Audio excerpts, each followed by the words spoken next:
The wind had teeth that night. It came down from the mountains like a predator, cold and hungry, ripping through the valley with a sound that made grown men check their doors twice. In the darkness of Thunder Basin, where the land stretched flat and merciless under a moonless sky, a woman knelt by a frozen creek. Her name was Margaret Sullivan, though most folks called her Maggie when they called her anything at all. She was 60 years old, give or take, with hands that had forgotten softness decades ago. Those hands gripped a hammer now, swinging it down against the ice with a desperation that came from somewhere deeper than cold, deeper than fear. The ice cracked, then shattered. Dark water rushed up through the hole, bitter and black. Blood dripped from her knuckles where the skin had split.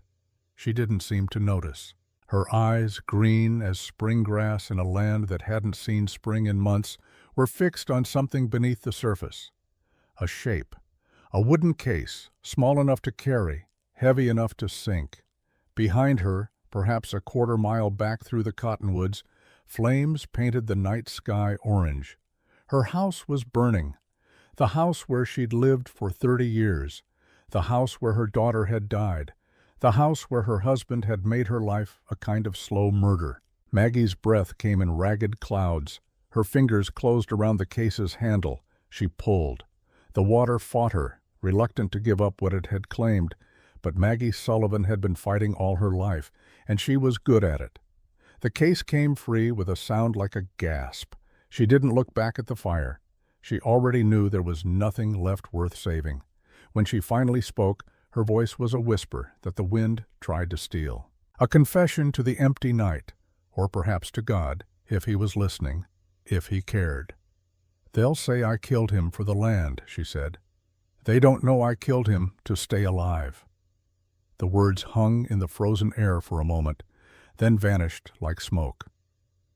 3 months earlier, autumn had come to Wyoming territory with a gentleness that felt like betrayal. The sky was that particular shade of blue that painters spend their whole lives trying to capture and never quite manage. The aspens on the mountain slopes burned gold and crimson, beautiful as a lie. Market day in Casper brought everyone out. Ranchers and homesteaders, merchants and drifters, women in their Sunday best, and children running wild between the wagons. The main street filled with the smell of livestock and fresh bread, with the sound of bartering and laughter and the occasional curse when a deal went sour. Maggie stood behind her stall near the church selling butter and cheese she'd made herself. The butter was good, rich, and yellow. The cheese was better. She'd learned the craft from her mother back in Ohio before the world had taught her what it really meant to be a woman alone. She wasn't alone then, of course. She'd had Frank, her husband. Though by the end, he was more like a storm she'd learned to predict, a violence she'd learned to survive. But Frank was 2 years dead now, taken by the black lung that got most of the miners eventually. She'd nursed him through it, watching him drown on dry land, listening to him curse her with his last breaths for not calling the doctor sooner, for not spending money they didn't have on medicine that wouldn't have worked anyway. She told people she'd done everything she could. She almost believed it herself. A shadow fell across her table. Maggie looked up, already forming her shopkeeper's smile, the one that said, "Welcome, buy something, then leave me alone." The smile died before it reached her lips. The man standing before her was tall. Not unusually so, but tall enough that she had to tilt her head back to meet his eyes. He wore a dark coat, well made, the kind that cost real money.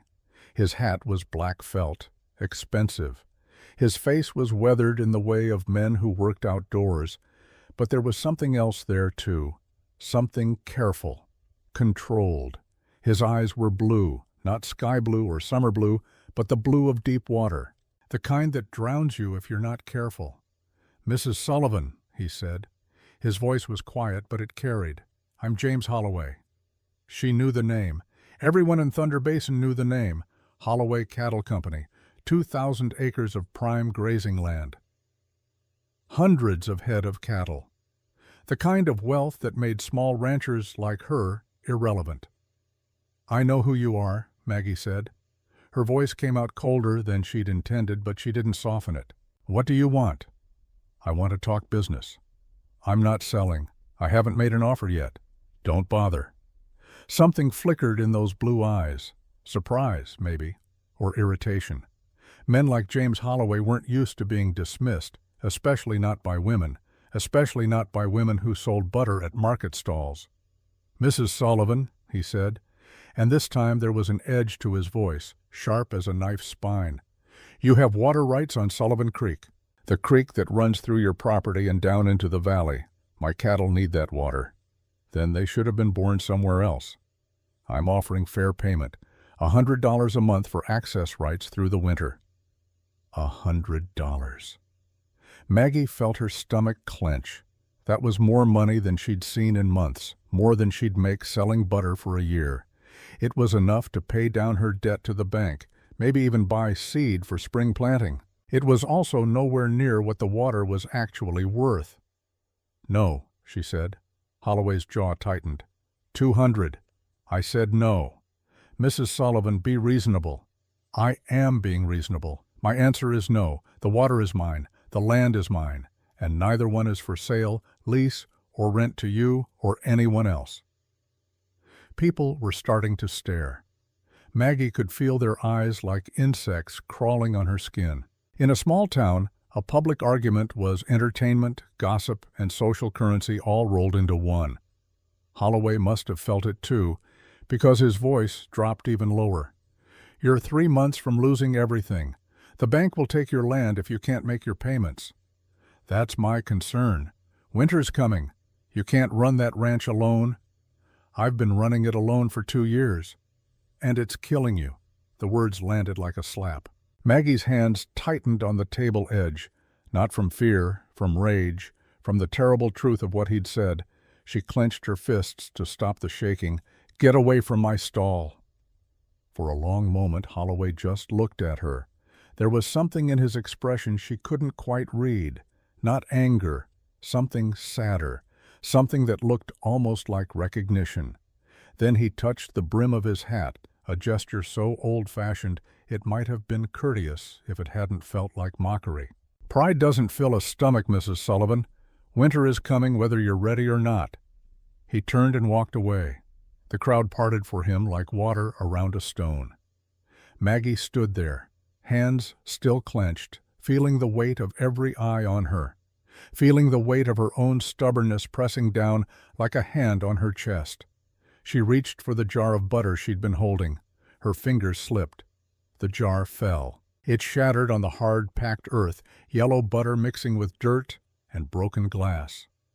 Before she could move, before she could even process the loss, someone knelt beside her stall. Holloway. He'd come back. He picked up the largest piece of the jar carefully, then set it on her table like it was something precious. "I'm not your enemy," he said quietly. Only she could hear him now. "But winter is." Then he was gone again, disappearing into the crowd. Maggie stared at the broken glass, at the ruined butter, at her hands, still shaking. She told herself it was anger. She almost believed it. The ride back to Sullivan Ranch took 2 hours. 2 hours of Maggie alone with her thoughts, which was 2 hours too long. The land stretched out around her in shades of brown and gold, beautiful in the way that things are beautiful just before they die. The creek ran alongside the road for part of the journey, its water clear and cold, rushing over stones that had been there since before people gave this place a name.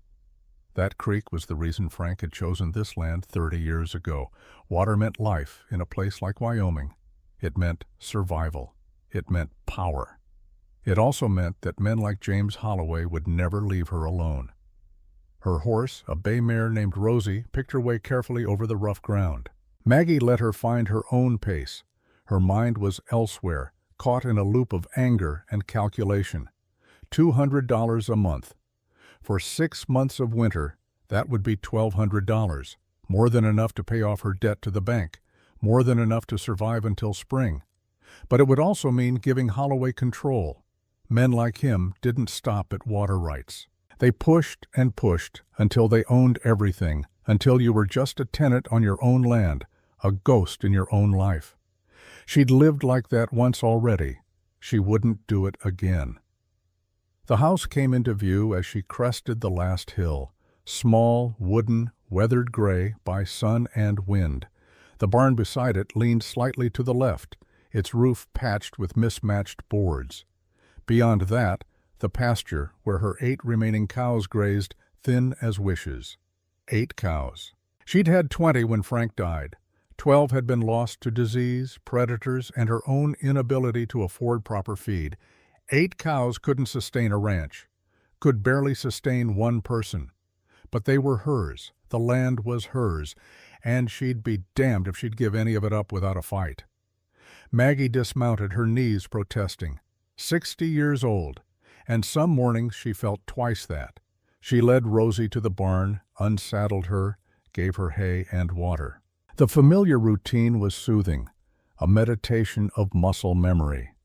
When she finally walked to the house, the sun was setting. The sky bled red and purple, apocalyptic and gorgeous.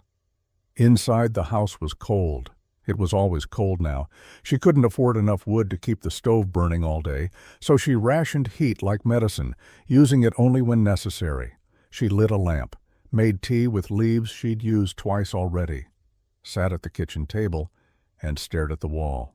On the wall was a photograph, herself, younger, Frank, smiling, and between them a little girl with dark curls and Maggie's green eyes. Sarah, her daughter. Dead at 2 years old, taken by a disease that might have been cured if they'd had money for a real doctor, instead of the traveling medicine man who'd given them syrup that tasted like hope and did nothing at all. Frank had blamed her for not seeing the signs sooner, for not insisting they find money somehow, for loving their daughter but not enough to save her. Maybe he'd been right. Maybe she could have done something different. Maybe. The maybes would kill you if you let them. Maggie pulled her gaze away from the photograph, looked down at her hands instead. They were shaking again. Not anger this time, not entirely. Fear. She was afraid of the winter, of the bank, of being alone, of dying alone, unmourned, forgotten. Her body found weeks later by someone who'd come to claim the land. She was afraid of James Holloway and his cold blue eyes and his offers that sounded like help but felt like chains. Most of all, she was afraid that she was too tired to keep fighting. A knock at the door shattered her thoughts. Maggie stood so quickly her chair scraped back. Her hand went automatically to the rifle mounted above the doorframe. In Wyoming territory, you didn't open your door after dark without being ready for whatever came through it. "Who is it?" she called. "James Holloway." Her heart stuttered. She hadn't expected this. Not here, not now. "Go away. I need to talk to you." "We talked." "Not about this." Maggie's fingers tightened around the rifle. She could just not answer, wait for him to leave, but something in his voice made her hesitate. He didn't sound angry. He sounded exhausted. She opened the door, kept the rifle visible. "Make it quick." Holloway stood on her porch, hat in his hands. Up close, in the lamplight spilling from the doorway, she could see details she'd missed at the market. The lines around his eyes, the gray threading through his dark hair, the weariness that sat on his shoulders like a coat he couldn't take off. "I have a proposal," he said. "Hear me out before you shoot me." "I'm listening." He took a breath, then another, like he was working up courage for something. "Marry me." The words hung in the air between them, absurd and impossible. Maggie stared at him. "You're insane." "I'm desperate, and so are you. Get off my property." "Listen to me, please." He held up his hands, placating. "A marriage of convenience. 1 year. We combine our resources. Your water rights, my cattle, my capital, your land. Together we survive the winter. We pay off our debts. And after a year, if we want to end it, we split everything equally and go our separate ways." "Why would you possibly want that?" "Because I'm about to lose everything, too." The confession came out harsh, like it hurt. "I mortgaged my ranch last year to expand my herd. I bet on rain. We got drought. If I can't keep my cattle alive through winter, the bank takes everything. I need your water. You need my money. It's simple math. It's insane. It's survival. Maggie's mind was reeling. Marriage. To a stranger. To a man who probably saw her as just another asset to acquire, another problem to solve. But he was right about one thing. She was desperate.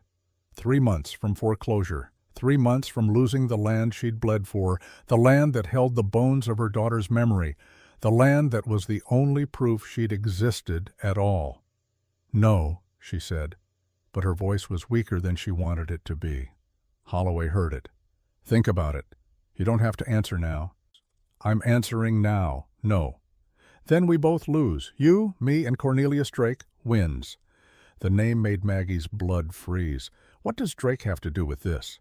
He wants both our properties. Railroad's coming through next year. He knows it. If we fail, he buys our land for pennies and sells to the railroad for thousands. Drake, Cornelius Drake, who owned the bank, who smiled like a snake and talked like a preacher and had the soul of a carrion bird.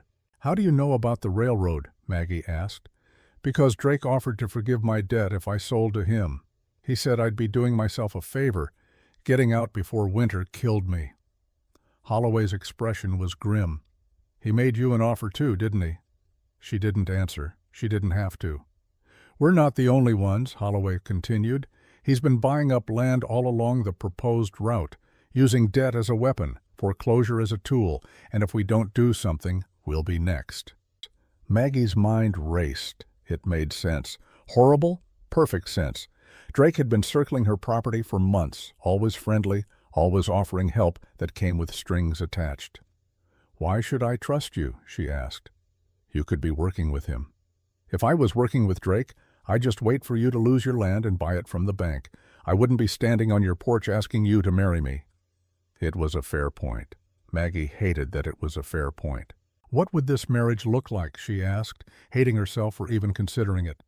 A business arrangement, separate bedrooms, no expectations beyond the partnership. We work together, we survive together, and if we can't stand each other after a year, we part as equals. And if I say no, then I'll leave, and we'll both lose everything, and Drake will win. The lamplight flickered. A gust of wind rattled the windows. Winter was indeed coming. Maggie could feel it in her bones, cold and patient and inevitable. She looked at James Holloway, really looked at him, saw past the expensive coat and the proud bearing to the desperation underneath. He was telling the truth. He was as trapped as she was. Maybe that made him trustworthy, or maybe it just made him predictable. I need time to think, she said. You have until morning. After that, I'm making other arrangements. He put his hat back on. Tipped it to her, that same old-fashioned gesture.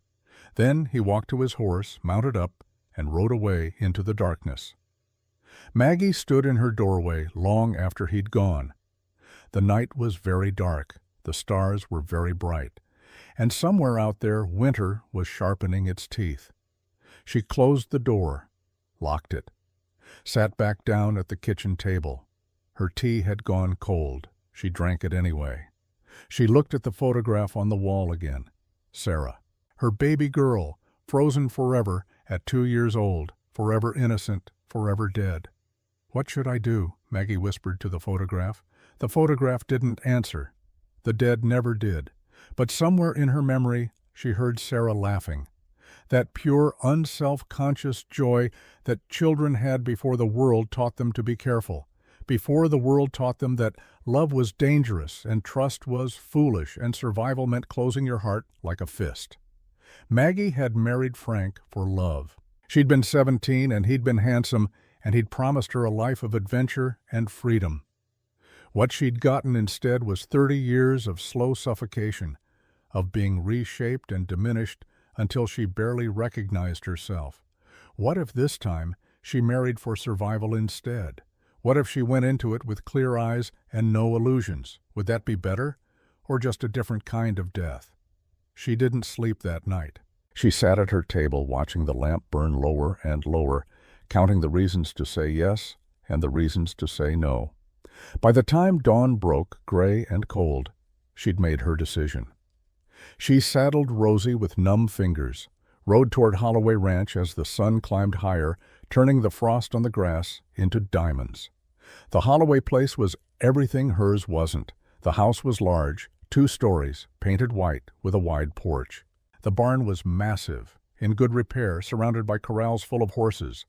In the distance, she could see cattle grazing, hundreds of them, their breath making clouds in the cold air. This was wealth. This was security. This was everything she'd never had. It could be hers, for a price. A man emerged from the barn as she approached. Not Holloway. Someone older, harder, with a face like weathered leather. "Help you?" he asked. "I'm here to see Mr. Holloway." "He expecting you?" "Yes." The man studied her with eyes that missed nothing. Then he nodded toward the house. "He's inside." Maggie dismounted, tied Rosie to the porch rail, climbed the steps with her heart hammering like it was trying to escape her chest. She knocked. The door opened almost immediately. Holloway stood there, still in his work clothes, looking like he'd slept as poorly as she had. "Mrs. Sullivan, I'll do it," she said before she could change her mind. "I'll marry you, on 2 conditions. Name them." "1. I want it in writing. A contract that says exactly what we're agreeing to. Property division, duration, terms of separation. Everything legal." "Agreed." "And the second condition?" Maggie met his eyes, held his gaze, let him see the steel underneath her exhaustion. "If you ever raise your hand to me, I'll kill you." For a long moment, Holloway just looked at her. Then slowly, something shifted in his expression. Understanding, maybe, or respect. "Fair enough," he said. "When do you want to do this?" "Soon as possible, before I change my mind. There's a judge in Casper who owes me a favor. We could be married by this afternoon." This afternoon. In a few hours, she would become Margaret Holloway. She would give up her name, her independence, her solitude, all for a chance at survival. All because she was too tired and too afraid to keep fighting alone. "All right," she said, "come inside. We'll work out the details." She followed him into the house. It was warm inside, almost shockingly so after the cold of her own home. The furniture was good quality. The floors were polished. The windows were clean. But there was something hollow about it.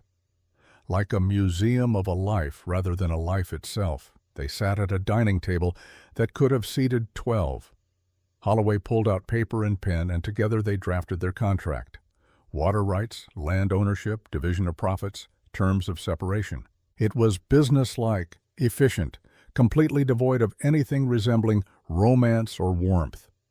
When they were done, Maggie read it over 3 times, made Holloway change 2 clauses, then signed her name at the bottom.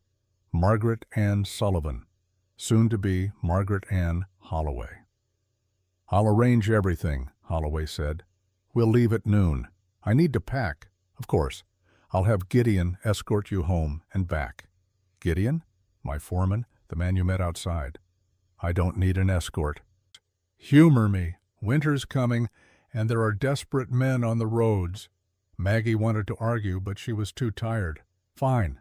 She stood. Holloway stood too. They faced each other across the table, 2 people about to bind their lives together without knowing anything about each other except that they were both drowning and hoping the other person knew how to swim. "Mrs. Sullivan," Holloway said, "I want you to know I'll honor every word of that contract. I won't ask for anything beyond what we've agreed to. See that you don't." She walked out. Gideon was waiting with the horses. The ride back to Sullivan Ranch was silent. Gideon didn't seem inclined to talk, and Maggie was grateful for it. Her mind was too full of second thoughts and third thoughts, and the growing certainty that she was making a terrible mistake. But what choice did she have? Starve alone or survive together? Die proud or live humbled? There were no good choices, only less terrible ones. At her house, she packed quickly. 1 trunk, that was all she'd need. Clothes, a few books, the photograph of Sarah. Everything else could stay or burn or rot. It didn't matter. She was almost done when she remembered the letters. They were in a tin box under the floorboards of her bedroom, hidden there for years. Letters from Frank. Letters he'd written during their courtship, full of promises and poetry and lies. There was one letter in particular, the last one he'd written before they married. She'd never opened it, had been too afraid of what it might say, what it might change. She pulled it out now, looked at her name written in Frank's careful hand, thought about opening it, about finally knowing what he'd wanted to say. Then she lit the stove, fed the letter to the flames. Some secrets were better left buried. By noon, she was back at Holloway Ranch. Gideon helped her unload her trunk without comment, though she saw him glance at how small it was, how little of a life could fit inside. Holloway emerged from the house dressed in a dark suit. He looked uncomfortable in it, like a wild animal forced into a cage. "Ready?" he asked. Maggie nodded. She didn't trust her voice. They rode to Casper together. The town was busy with afternoon traffic. No one paid them any attention, just another couple going about their business. The judge's office was small and smelled like old paper. Judge Warren was an elderly man with kind eyes and a knowing smile. "Jim," he said, shaking Holloway's hand, "I was surprised to get your message. Didn't think you'd ever marry again after Rebecca." Something flickered across Holloway's face. Pain, quickly masked. "Life is full of surprises," he said. The ceremony was brief, perfunctory. They signed papers, exchanged vows that felt like legal testimony. The judge said they could kiss, and Holloway just shook his head. "That won't be necessary," he said. The judge looked confused, but didn't push. He signed the marriage certificate, made it official. Just like that, Maggie was married again, for the second time in her life, and this time without even the illusion of love to soften it. They rode back to Holloway Ranch in silence as the sun set. The temperature dropped. The wind picked up. Winter was indeed coming. At the house, Holloway showed her to a bedroom on the second floor. It was large, well furnished, with a bed that looked softer than anything she'd slept on in years. "This is yours," he said. "My room is at the other end of the hall. Bathroom is next door. Lucia, the housekeeper, will bring you anything you need." "Lucia? She's worked here for 10 years. Good woman. You can trust her." Maggie wondered if that was true. Wondered if she could trust anyone in this house, including the man she'd just married. "Thank you," she said, because she didn't know what else to say. Holloway nodded, started to leave, then paused at the door. "Mrs. Holloway," he said. The name sounded strange, wrong. "I know this isn't what either of us wanted, but I meant what I said. I'll honor our agreement. You're safe here." Safe. What a strange word. What a complicated promise. "Good night, Mr. Holloway," she said. He left, closing the door softly behind him. Maggie stood in the middle of her new bedroom, in her new house, in her new life. Outside, the wind howled. Inside, the silence was absolute. She sat on the bed, put her face in her hands, and for the first time in years, Margaret Sullivan Holloway cried. Not because she was sad, not because she regretted her choice, but because she was so tired of being strong, and this man she barely knew had promised she didn't have to be. At least, not alone. Tomorrow, they would figure out how to survive together. Tomorrow, they would learn if this desperate gamble would save them or destroy them. But tonight, for the first time in years, Maggie fell asleep in a warm room, in a soft bed, with the knowledge that she wasn't alone anymore. And if that made her weak, then so be it. She'd been strong long enough. The first morning of her new life began before dawn. Maggie woke to darkness so complete she didn't know where she was. Her heart hammered against her ribs, panic rising like floodwater. Then memory returned. The marriage, the contract, the decision that couldn't be undone. She was in James Holloway's house now, in a bedroom that cost more than her entire ranch, married to a man she didn't know and didn't trust, bound by necessity and desperation and the cold mathematics of survival. She dressed quickly in the dark, unwilling to light a lamp and announce her wakefulness. The clothes she'd brought were worn, patched in places but clean.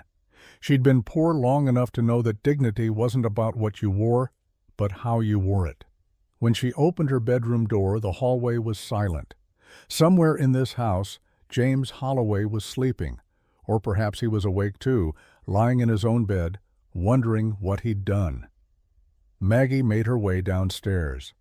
The house was different in the pre-dawn darkness, unfamiliar and slightly menacing. Shadows pooled in corners. The floorboards creaked under her feet like accusations. She found the kitchen by instinct and memory. It was large, well-equipped, with a stove that probably cost more than she'd made in a year selling butter. A lamp was already burning on the table. A woman stood at the counter, kneading bread dough with practiced efficiency. She looked up when Maggie entered. Her face was round, kind, weathered brown by sun and years, perhaps 40, perhaps 50. Age was hard to judge in women who worked with their hands. "Mrs. Holloway," the woman said. Her voice carried the soft music of Spanish underneath English words. "I am Lucia Morales. Welcome." "Thank you." Maggie hesitated at the threshold, unsure of her place in this house. "I hope I'm not disturbing you." No, I rise early. Old habit." Lucia gestured to a chair. "Please, sit. I make coffee." Maggie sat, watched Lucia work. There was something soothing about the woman's movements, the quiet competence of someone who knew exactly what she was doing and why. "You have worked here long?" Maggie asked. 10 years since my husband passed." Lucia poured coffee into a thick ceramic mug, set it before Maggie. "Mr. Holloway is a good man, fair, you will see." The words felt like a warning and a reassurance both. Maggie wrapped her hands around the mug, letting the heat seep into her cold fingers. "His first wife," Maggie said carefully.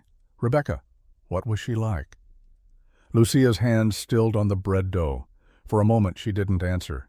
When she did, her voice was soft, sad. "Beautiful, very young. 22 when she came here.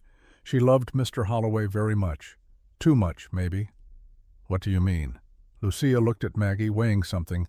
Then she seemed to decide. She wanted a child desperately. Mr. Holloway, too. When she finally became pregnant, it was like all the prayers had been answered. Lucia's hands resumed kneading, but slower now. But the birth, it went wrong. The baby was turned. The doctor said Mr. Holloway had to choose, save the mother or try to save the baby. Maggie's chest tightened. She knew where this story was going, had known the moment Lucia began. Mrs. Rebecca, before she went into labor, she made Mr. Holloway promise. If it came to choosing, he must save the baby. She said she could not live knowing she let her child die to save herself. Lucia's voice cracked slightly. He honored her wish. He chose the baby, and they both died anyway. Mother and daughter both, within an hour of each other. The kitchen was very quiet. Outside, a rooster crowed. Dawn was coming. "He has not touched the nursery since," Lucia continued, "has not spoken of Rebecca except once on the anniversary of her death. He went to her grave and came back different, colder, like something inside him died too." Maggie drank her coffee. It was strong, bitter, perfect. "Why are you telling me this?" Lucia met her eyes. "Because you need to know. The man you married, he is carrying a weight, a guilt that will crush him if he is not careful. And I think maybe you understand this. I think maybe you carry such a weight too." It was too perceptive, too close to truths Maggie had spent years burying. "We all carry something," Maggie said carefully. "Yes. But some of us, we learn to put it down. Others, we hold it until it kills us." Lucia shaped the dough into loaves, set them aside to rise. "I tell you this not to frighten you, but so you understand. Mr. Holloway, he will not ask for your love. He does not believe he deserves it. But if you offer kindness, he will remember it forever." Before Maggie could respond, footsteps sounded on the stairs. Heavy, male, deliberate. James Holloway entered the kitchen dressed for work. Canvas pants, heavy shirt, boots caked with yesterday's mud. He stopped when he saw Maggie, surprise flickering across his face. "Mrs. Holloway, you're up early." Old habit. She echoed Lucia's words from earlier. He nodded, poured himself coffee, stood at the counter rather than sitting.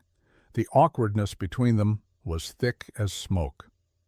"I thought," he said slowly, "we should discuss the work arrangement, how we'll divide responsibilities." "All right. I need to see your ranch. Assess the condition of the land, the livestock, the equipment. Then we can make a plan." "When?" "This morning, if you're willing." Maggie set down her mug. "I'm willing." They rode out after breakfast. The sun was just clearing the mountains, turning the frost on the grass into fire. Their breath made clouds in the cold air. The horses' hooves struck the frozen ground with sounds like hammers on stone. Gideon Fletcher accompanied them, silent and watchful. Maggie had the sense he was evaluating her, measuring her worth. She met his gaze when he looked at her, refusing to be diminished. Sullivan Ranch looked worse than Maggie remembered. Had it always been this small, this shabby? The barn leaned drunkenly. The fences were patched with wire and prayer. The house itself seemed to crouch against the wind, beaten into submission by too many winters. Her 8 cows grazed in the pasture, ribs showing through their hides. They needed grain, medicine, care she couldn't afford. Holloway dismounted, walked the property with the careful attention of a man assessing damage. Gideon went with him, the two of them talking in low voices, pointing at things, making notes. Maggie stayed by the house. She didn't want to hear their assessment, didn't want to hear what she already knew. That her ranch was dying, that she'd been fighting a losing battle for so long she'd forgotten what victory looked like. When they returned, Holloway's face was carefully neutral. "The land is good," he said. "Water rights are valuable. But the infrastructure needs work. The barn needs to be rebuilt. The fences need replacement. The livestock need veterinary care and better feed." "I know." Maggie's voice was flat. "We'll bring your cattle to my ranch. Better grazing, better shelter. Gideon will assign some men to repair the barn and fences. By spring, this place will be operational again. And in the meantime, you live at Holloway Ranch. Work with me on the daily operations. Learn the business side of ranching, not just the labor." It was reasonable, practical, everything she'd agreed to. It also meant leaving her home, the last place she'd lived with Sarah, the last place that held any memory of who she'd been before Frank broke her. "Can I take some things from the house?" she asked. "Whatever you want." She went inside alone. The house was cold, lifeless. Dust motes hung in the air like tiny ghosts. She went to the bedroom, pulled up the loose floorboard where she'd hidden the tin box. Inside were more letters from Frank. A lock of Sarah's hair, dark and fine as silk. A small carved wooden horse that had been Sarah's favorite toy. She took the hair and the horse, left the letters. In the kitchen, she found her mother's cookbook. The pages were stained, the binding broken, but the recipes were still legible. Recipes passed down through generations, each one a small act of love. She took that too. On her way out, she paused at the door, looked back at the house one last time. This place had been her prison and her sanctuary both. She'd suffered here, survived here, become someone here, though she wasn't sure who. "Goodbye," she whispered. The house didn't answer. Houses never did. Outside, Holloway and Gideon were securing her cattle for the move. The animals were nervous, sensing change. Maggie knew how they felt. "Ready?" Holloway asked. "Yes." They rode back to Holloway Ranch with the small herd following. By the time they arrived, the sun was high. The day had warmed slightly, though winter's promise still hung in the air. The next 3 weeks passed in a blur of work and adjustment. Maggie rose before dawn each day, determined to prove she wasn't a burden.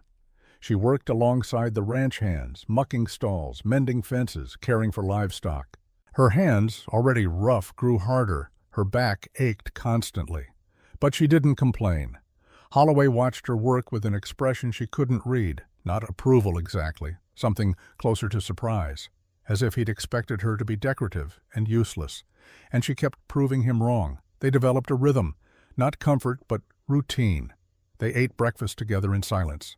worked separately during the day, met in the evening to discuss ranch business over dinner that Lucia prepared, and they barely tasted. They were unfailingly polite to each other. Formal, like diplomats from warring nations forced to share a table. But slowly, almost imperceptibly, things shifted.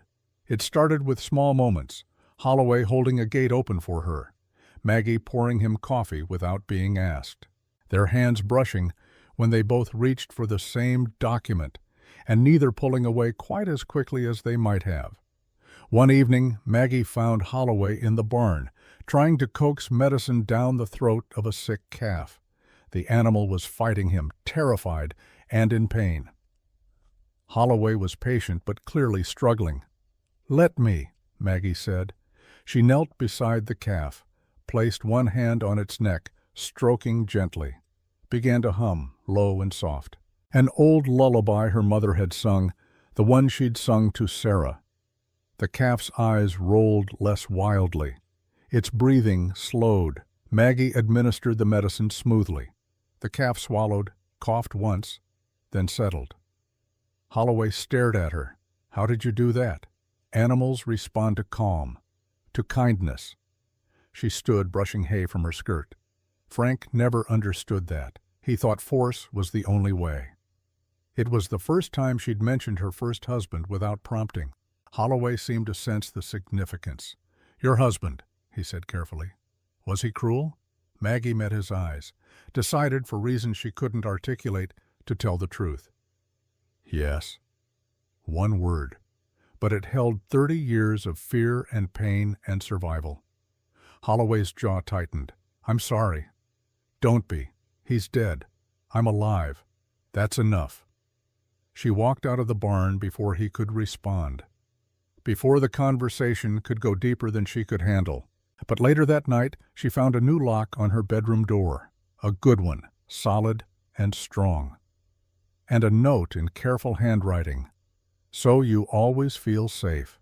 She didn't thank him, didn't mention it, but that night she locked her door and slept more soundly than she had in years. The weather turned colder. The first real snow came in early November, blanketing the valley in white silence. The ranch slowed its pace, adjusting to winter rhythms. One afternoon, Maggie was in the kitchen with Lucia, learning to make the spiced stew that the ranch hands loved. Lucia was patient, correcting Maggie's technique without criticism. "You are good at this," Lucia said. "Cooking, I mean. You have the feel for it." "My mother taught me, before I married Frank and moved west."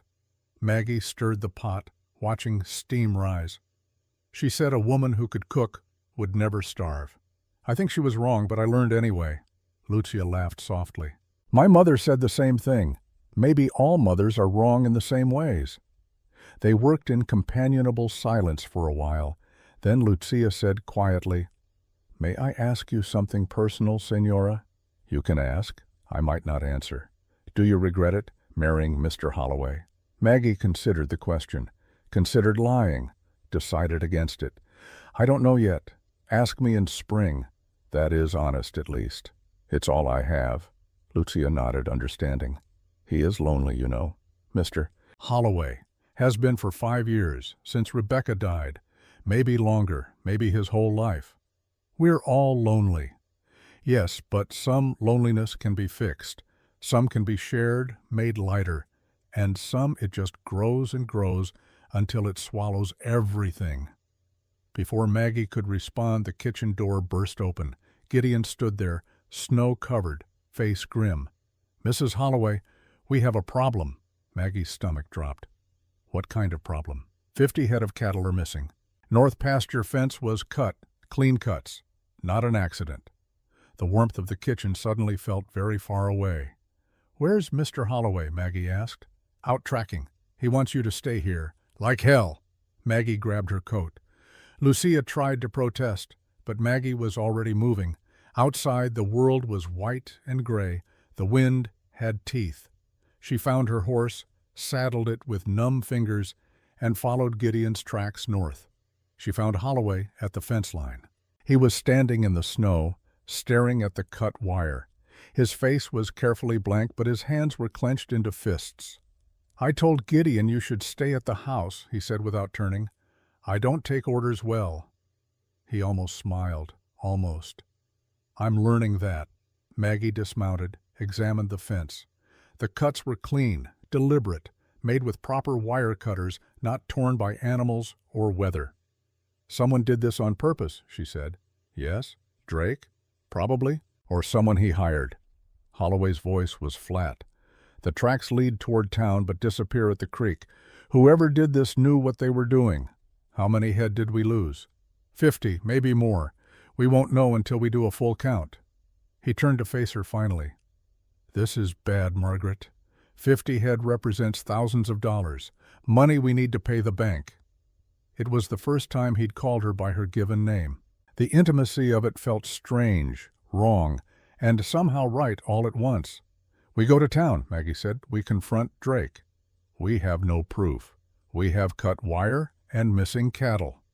"Which proves nothing. Drake is careful. He'll have alibis, witnesses, legal documents that say he was nowhere near here." "So we do nothing?" Holloway's eyes were ice. "I didn't say that." They rode to Casper the next morning. The town was busy with pre-winter preparations. Merchants sold supplies at inflated prices. Cowboys drank away their summer wages. Children played in the street, oblivious to adult concerns. The bank stood at the center of town, brick and imposing, a monument to money and power. Cornelius Drake's office was on the second floor. His secretary, a pinched woman with suspicious eyes, tried to turn them away. "Mr. Drake is very busy." "Tell him the Holloways are here," James said. His voice carried the weight of old money, old power. "He'll see us." The secretary disappeared, returned moments later, tight-lipped. "Mr. Drake will see you, briefly." Drake's office was everything the man himself was, polished, expensive, coldly elegant. He sat behind a mahogany desk that probably cost more than most people earned in a year. His suit was immaculate. His smile was practiced. "Mr. Holloway, and the new Mrs. Holloway. What a pleasant surprise." The smile didn't reach his eyes. "Congratulations on your marriage." "Quite sudden, wasn't it?" "We're not here for social calls," James said. 50 head of my cattle are missing. Someone cut my fence." Drake's expression was all concern. Completely false. "How terrible. Have you contacted the sheriff?" "Not yet. I wanted to talk to you first." "Me? Whatever for?" "Because you offered to buy my land 2 months ago. You told me winter would do your work for you." Drake's smile widened. "Mr. Holloway, surely you're not suggesting I had something to do with your missing cattle? That's quite an accusation." "It's not an accusation. It's a fact." "Do you have proof?" "Not yet." "Then I'm afraid we have nothing to discuss." Drake stood, signaling the meeting's end. "I'm a banker, not a cattle rustler. If you have evidence of wrongdoing, present it to the sheriff. Otherwise, I must ask you to leave." Maggie, who had been silent until now, spoke. Her voice was quiet, but carried an edge sharp as broken glass. "How much did the railroad offer you, Mr. Drake?" Drake's smile froze, just for a moment, just long enough to confirm what she'd suspected. "I don't know what you mean." "The railroad. The one coming through next year? The one whose route happens to go right through our properties." Maggie stepped closer to his desk. "How much are they paying you per acre when you acquire the land cheap and sell it to them expensive?" "That's absurd." "Is it? Because it seems like every rancher along that route is suddenly having financial difficulties. Mysterious problems, lost livestock, damaged property. And you, Mr. Drake, you're always there with an offer to help, to buy them out, to save them from ruin." Drake's expression hardened. The false warmth evaporated like morning frost. "Careful, Mrs. Holloway. Accusations like that could be considered slander. Only if they're false." For a long moment Drake stared at her. Then he sat back down, steepled his fingers, and dropped all pretense of friendliness. "Let me be clear," he said. "I am a businessman. I make investments. Sometimes those investments work out in my favor. That's not a crime. That's capitalism." "And if people get hurt?" Maggie asked. "Then they should have been more careful." James moved between Maggie and the desk. "We're done here." "Indeed we are." Drake picked up a paper from his desk. "Oh, one more thing. Mr. Holloway, Your loan payment has been adjusted. What? Your contract has a variable rate clause. Given current economic conditions, your monthly payment is now $1,200, not $500. I never signed a variable rate contract. Drake turned the paper around, pushed it across the desk. Your signature is right here, witnessed and notarized. James snatched up the paper, stared at it. Maggie could see his hands beginning to shake. I didn't sign this, James said. His voice was very quiet, very dangerous. The signature says otherwise, and unless you can prove forgery, which is a serious charge to make against a respected businessman, the contract stands. They left the bank in silence, stood on the street in the cold wind, the paper clutched in James's fist. He forged your signature, Maggie said. I know. We need to prove it. How? His witnesses will swear it's legitimate. His notary will confirm. We have nothing but our word against his documentation. Maggie thought fast. We need a handwriting expert, someone who can prove the signature is fake. That costs money we don't have. And even if we could afford it, it would take weeks. We don't have weeks. He was right. Winter was closing in. Every day mattered. Every dollar mattered. Then what do we do? Maggie asked. James looked at her, really looked at her. For the first time since their marriage, she saw past his careful control to the fear underneath. I don't know, he said. The ride back to the ranch was silent. The sky had gone gray. More snow was coming. Maggie could smell it in the air, taste it on the wind. At the house they found Gideon waiting. His expression told them the news before he spoke. The count is done. 52 head missing, and 3 more dead in the east pasture. Looks like poison in the water trough. James closed his eyes. How much more can we lose before we're finished? Not much, boss. Maybe another 40, 50 head. After that, we're under the threshold. Bank can foreclose early. How many have we lost total since summer? Including today? About 100. James did the math. Maggie could see him calculating, trying to find a way forward that didn't end in ruin. There wasn't one. Double the night patrols, James said finally. Armed men on every property line. Anything suspicious, shoot first and ask questions later. That might start a war, Gideon said. We're already in a war. We just didn't know it. That night Maggie couldn't sleep. She lay in her bed listening to the house settle, listening to footsteps as men took their positions around the property, listening to winter sharpen its claws. Around midnight she heard a sound from downstairs, quiet but distinct. Someone was moving around. She rose, pulled on her robe, took the small pistol she kept under her pillow, moved silently down the stairs. The sound was coming from James's study. A light flickered under the door.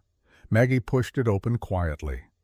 James sat at his desk, head in his hands.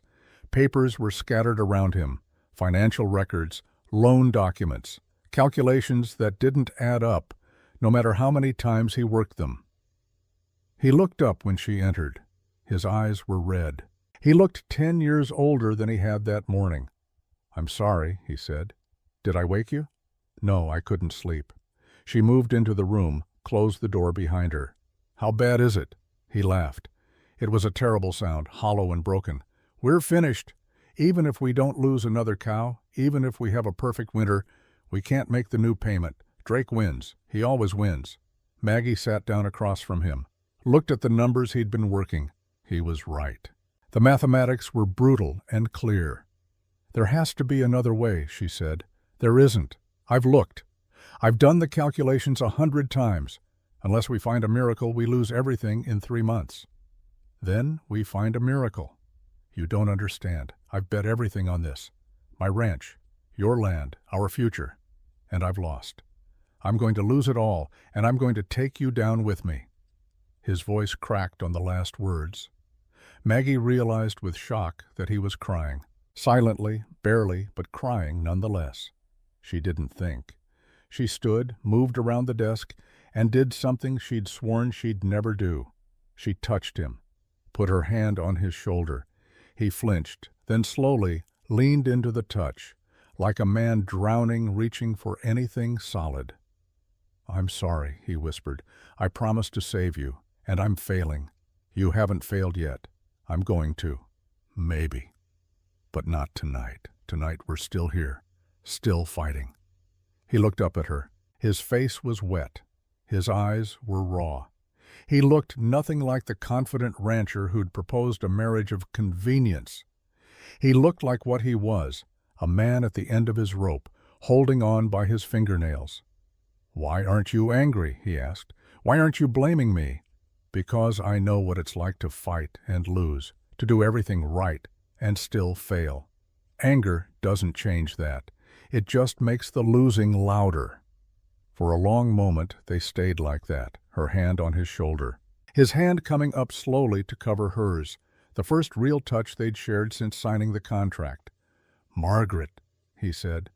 The name was barely a whisper. James. It was the first time she'd called him by his given name.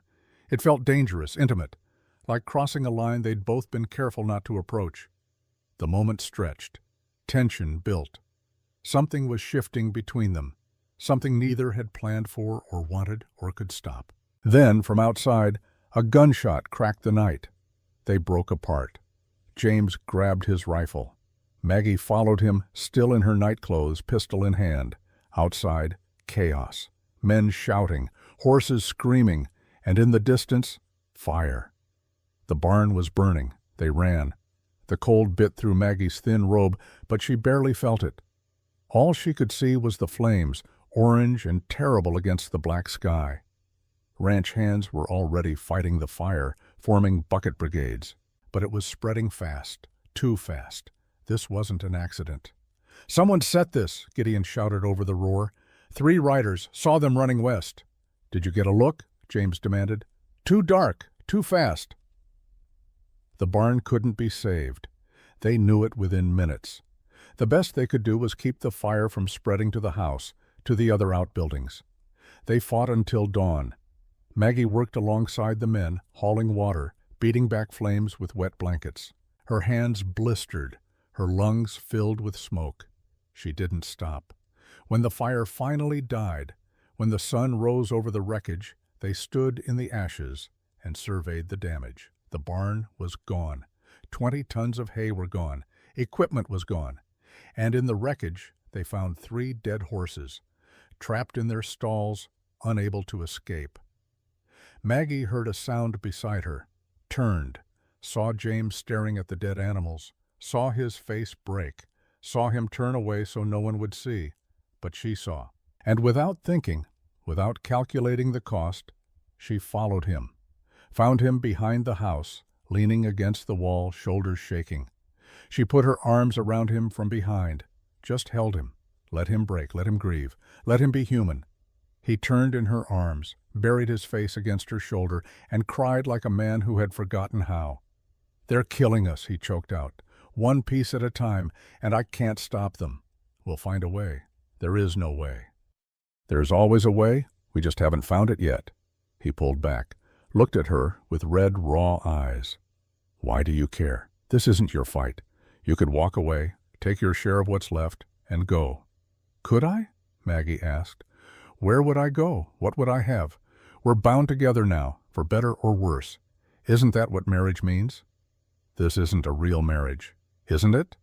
The question hung between them, unanswerable, undeniable. James reached up, touched her face. His hand was gentle, hesitant, asking permission. Maggie didn't pull away. He leaned in. She let him. Their lips met, soft and desperate and inevitable. The kiss lasted only a moment, but in that moment everything changed. When they broke apart, when reality returned, they stood in the cold morning light, covered in ash and soot, staring at each other like strangers who'd just recognized something they'd been trying to ignore. "This complicates things," James said. "Yes." "We should probably talk about it." "Yes." Neither of them moved. Neither wanted to break whatever fragile thing had just formed between them. Then Gideon's voice called out, "Boss, Sheriff's here." They returned to the front of the house. Sheriff Clayton Hayes sat on his horse, looking at the burnt barn with an expression of false sympathy. "Heard you had some trouble," he said. "Trouble?" James's voice was flat. "Is that what we're calling arson now?" "Now, Mr. Holloway, that's a serious accusation. Do you have proof it was arson? 3 riders, seen by my men, racing away right after the fire started." "Description?" "Too dark to see clearly." Hayes spread his hands. "Then I don't know what you want me to do. Could have been drifters. Vagrant. Someone warming themselves who got careless. At 2 in the morning, in the middle of my property? Stranger things have happened." Hayes tipped his hat. "I'll look into it, of course, but without witnesses or evidence, my hands are tied." He rode away. His message was clear. They were on their own. The law wouldn't help them. Couldn't help them. Or wouldn't. James turned to Maggie. His face was hard now, resolved. "We have 2 choices," he said. "Run or fight." "I don't run. Neither do I. Then we fight. Even though we'll probably lose?" "Especially then." He almost smiled. "Would have, if the circumstances had been different." "All right, Mrs. Holloway. We fight, but we fight smart. We need leverage, information, something Drake doesn't expect." Maggie thought about Lucia, about the quiet housekeeper who saw everything, heard everything, about the way she'd looked when she warned Maggie about James's past, like a woman carrying secrets. "I might know where to start," Maggie said. That afternoon, she found Lucia in the kitchen, asked her to sit, took her hands. "Lucia," Maggie said gently, "I need to ask you something, and I need you to tell me the truth." Lucia's eyes filled with tears. "I am so sorry, Señora." "Sorry for what?" And then, in a rush of Spanish and English mixed together, Lucia confessed. About Drake's threats, about her son Miguel, undocumented and vulnerable, about the letters she'd been sending to town, reporting on the Holloway situation, about being trapped between loyalty and love, between right and survival. "He said he would have Miguel deported," Lucia sobbed. "He said I would never see him again. I had no choice. Please, you must believe me. I had no choice." Maggie held her while she cried, felt her own heart breaking for this woman, this mother caught in Drake's web. "You had a choice," Maggie said softly. "You chose your son. I understand that. Any mother would." "You do not hate me?" "No, I hate the man who put you in this position." Maggie pulled back, looked Lucia in the eyes. "But now you have another choice. You can keep helping Drake, or you can help us destroy him." Lucia wiped her eyes. "How?" "By telling him what we want him to know, by feeding him lies instead of truth. Can you do that?" Lucia thought for a long moment, then nodded. "Yes, for Mr. Holloway, for you, and for Miguel, so he can be free of this man's shadow. It might be dangerous. Everything is dangerous now." That night they made a plan. Lucia would continue sending reports to Drake, but the reports would be false. They'd make it seem like the Holloways were weaker than they were, more desperate, more likely to sell. Meanwhile, James would reach out to old contacts, try to find proof of Drake's involvement in the cattle theft and arson, try to find other victims willing to testify. It was a long shot, a desperate gamble, but it was all they had. 2 weeks passed. The weather got worse. The ranch struggled to function without a barn. Cattle died. Men left, finding work elsewhere. The walls closed in. But Maggie and James worked side by side, closer now, touching more. Not quite lovers, but not quite business partners either. Something in between. Something without a name. One night James found Maggie in the library. She was reading by firelight. He sat beside her, took her hand. "When this is over," he said, "however it ends, I want you to know something." "What?" "This stopped being just business for me. Sometime between the contract and now, you became more than a solution to a problem. You became someone I need." Maggie's throat tightened. "James?" "You don't have to say anything. I just wanted you to know." But Maggie did have something to say, something she'd been holding back, something dangerous and true. "It stopped being just business for me, too." He kissed her then, not desperate this time, tender, full of promise and fear and hope. When they finally pulled apart, the fire had burned low. Winter howled outside, but in that moment, in that room, they were warm. They didn't see the shadow at the window, didn't see the figure watching them, taking note, reporting back. Drake's spy, the one they hadn't found, the one they didn't know existed, the one who would change everything. The letter arrived on a morning that started like any other. Cold, gray. The kind of December dawn that made you question whether the sun would ever truly rise again. Maggie was in the kitchen with Lucia, kneading bread dough. Her hands had learned the rhythm of it now, the push and fold and turn that transformed flour and water into something that could sustain life. It was meditative work, peaceful, in a world that had forgotten peace.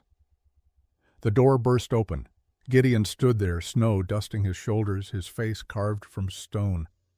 "Mrs. Holloway, boss needs you, now." Maggie wiped flour from her hands. "What's wrong?" "Just come." She found James in his study, standing at the window, a piece of paper clutched in his fist. His shoulders were rigid. When he turned, his face was white. "What is it?" Maggie asked. He handed her the paper without speaking. It was a foreclosure notice. Final. Irrevocable.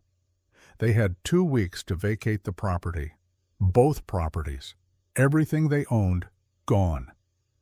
"How?" Maggie's voice came out strangled. "We made the last payment. We've been careful." "Read the bottom." She did. Her blood turned to ice. Due to ongoing violations of livestock welfare clauses in the loan agreement and failure to maintain minimum herd numbers as stipulated in Contract Amendment 47B, Iron Valley Bank hereby exercises its right to immediate foreclosure. Amendment 47B, Maggie said slowly. "What amendment?" "The one I apparently signed." James's laugh was bitter. "Along with the variable rate increase. Another forgery. Another clause I never agreed to that says if my herd drops below a certain number, the bank can take everything immediately. How many are we short?" 15 head, that's all. 15 animals between us and ruin." Maggie sat down heavily. 2 weeks, 14 days. After everything they'd fought for, everything they'd survived, it came down to this. A piece of paper with a forged signature and a deadline that might as well have been tomorrow. "There has to be something we can do," she said. "Like what?" "We've tried everything. We've contacted lawyers who won't take the case without money up front. We've talked to other ranchers who are too scared of Drake to testify. We've looked for proof we can't find. Then we find different proof. Or we create it." James shook his head. "You can't fight fraud with fraud, Margaret. That just makes us criminals, too. Better criminals than corpses." The words hung in the air, harsh, true, unforgivable. Before James could respond, Lucia appeared in the doorway. Her face was ashen. "Senor Holloway, Senora, I must tell you something. Something terrible." They both turned. Maggie felt dread settle in her stomach like a stone. "What is it, Lucia?" James asked gently. "I have been a fool. A blind, stupid fool." Tears streamed down Lucia's face. "I thought I was the only one Drake was using, but there is another. Someone else in this house who has been reporting to him. Someone I trusted." "Who?" Maggie demanded. "I do not know for certain, but yesterday I saw something. Gideon, in town, talking to a man I recognized, one of Drake's men. They were in the alley behind the bank. Gideon gave him papers, documents." The world tilted. Maggie reached for the desk to steady herself. Gideon, James's foreman. The man who'd been with him for over a decade. The man who knew every detail of their operation, every weakness, every plan. James's face had gone from white to gray. "No, not Gideon. He wouldn't." "I saw it, senor. I am certain." "There could be an explanation."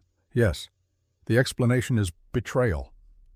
James sat down slowly, like an old man, like someone whose bones had forgotten how to hold weight. "Why?" he whispered. "Why would he do this?" Maggie's mind was racing. Gideon had been present for every conversation, every plan. He'd known about Lucia's false reports to Drake, had known they were trying to gather evidence, had known everything they were going to do before they did it. No wonder they'd failed. They'd been sabotaged from the inside. "We need to confront him," Maggie said. "And say what? Accuse him based on Lucia seeing him talk to someone? He'll deny it. We need proof. Then we get proof." That night Maggie couldn't sleep. She lay in her bed staring at the ceiling, mind churning. 2 weeks. Gideon's betrayal, Drake's web closing around them. Every path forward seemed to end in the same place. Loss, ruin, the death of everything they'd tried to build. Around midnight she heard footsteps in the hall. Quiet, careful, someone trying not to be heard. She rose, took her pistol, followed. The footsteps led downstairs, to James's study. Maggie pressed herself against the wall, peering around the corner. Gideon was inside, going through the desk, looking for something. He found a ledger, tucked it inside his coat, and turned to leave. Maggie stepped into the doorway, raised her pistol. Her hand was steady. "Going somewhere, Gideon?" He froze, turned slowly. His face was calm, not surprised, not guilty, just tired. "Mrs. Holloway? Put the ledger back." "I can't do that. I'm holding a gun. You're stealing. Put it back. This isn't what you think." "Then explain it. Explain why you're sneaking through James's study at midnight stealing documents. Explain why you've been meeting with Drake's men. Explain why you've been betraying the man who trusted you." Gideon's jaw tightened. For a moment she thought he might rush her, might try to take the gun. But instead he sank into a chair, shoulders slumping. "You want an explanation? Fine. My wife is dying. Cancer. She has maybe 6 months left, and those months are going to be agony unless she gets treatment. Real treatment, not the quackery that passes for medicine out here. Treatment that costs more money than I'll make in 5 years. Maggie's finger eased off the trigger, just slightly. "Drake offered to pay for it," Gideon continued. His voice was hollow. "All of it. The doctors, the medicine, everything. All I had to do was keep him informed, tell him what the boss was planning, make sure certain things went wrong at the right times." "So you cut the fences, poisoned the water, started the fire?" "No." Gideon looked up, and his eyes were fierce. "I gave information. I didn't do the dirty work myself. That was Drake's men. I just told them when and where to strike." "That's a distinction without a difference." "Maybe, but it's the distinction that lets me sleep at night. Or would if I slept at all anymore." "You're killing James. You know that, right? You're destroying a good man to save your wife." "I know," Gideon's voice cracked. "You think I don't know? You think I'm not in hell every single day? But what would you do, Mrs. Holloway? What would you sacrifice to save someone you love?" The question hit like a fist, because Maggie knew the answer. She'd already sacrificed Frank, had let him die, maybe even helped him die, because saving him would have cost her the last shred of her soul. "Does James know?" she asked quietly. "No, he can't know. Drake said if I tell anyone, the deal is off. Clara dies, and it's all for nothing." Footsteps sounded behind Maggie. She turned. James stood there, still in his nightclothes, face unreadable. "How long have you been there?" Maggie asked. "Long enough." James moved into the room, looked at Gideon. "Clara's sick?" Gideon nodded, unable to speak. "Cancer?" Another nod. James crossed to his desk, opened a drawer, pulled out a checkbook, began writing. "What are you doing?" Gideon asked hoarsely. "Paying for Clara's treatment."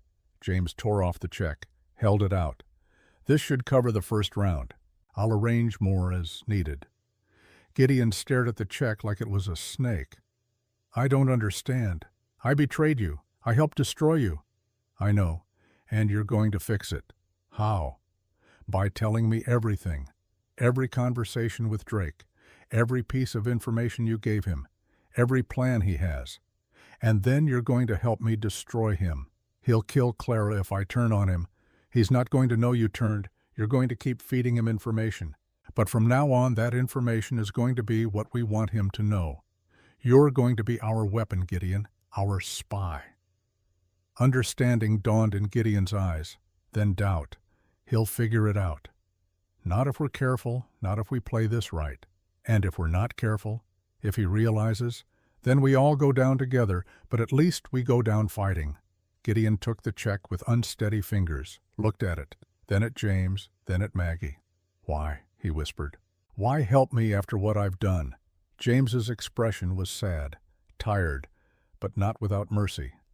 "Because I know what it's like to lose someone. I lost Rebecca. I lost my daughter. If I'd had a choice, if there'd been anything I could have done to save them, I would have betrayed anyone, anything, even myself. So I understand, Gideon. I don't forgive you, but I understand." Gideon put his face in his hands and wept. Gideon put his face in his hands and wept.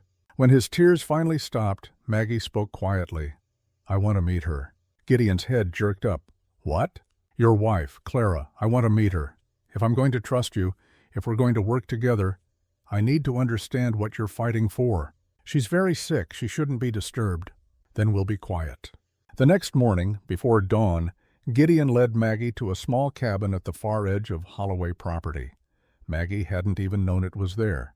The cabin was humble but clean, a curl of smoke rising from the chimney. Inside, the air smelled of sickness, masked by lavender. Clara Fletcher lay in bed, propped on pillows, a quilt pulled to her chest. She'd once been beautiful. You could see it in the bones of her face, the shape of her eyes. But illness had carved her down to something fragile and translucent. She couldn't have weighed more than 90 pounds. When she saw Maggie, Clara tried to sit up straighter.